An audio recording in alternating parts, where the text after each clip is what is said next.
रफीक सैयद इमरान शाह साहब वली,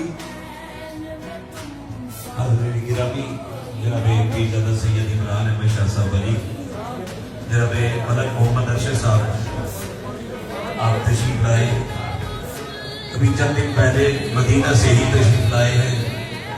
मैं दिल किया था गहरेजों से किबला पीर साहब को और मलक मोहम्मद अरशद साहब को, बाबा जी मदीने से मेहमान आए और मदीने वाले वेलकम कह रहे हैं।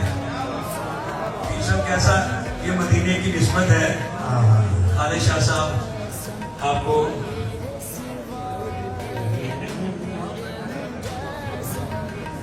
आप सारे दोस्त बैठ जाए।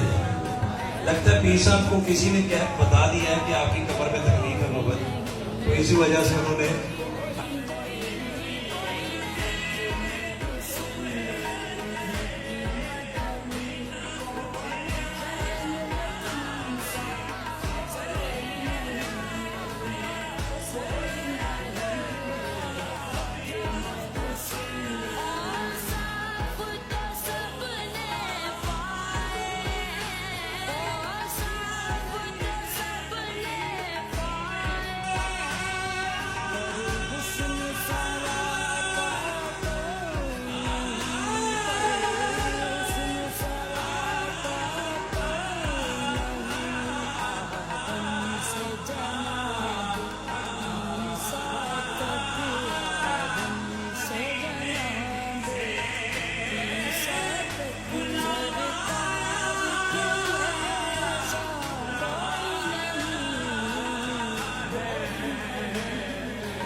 शादी आए हैं सैयदा पाना जिक्र हो गया।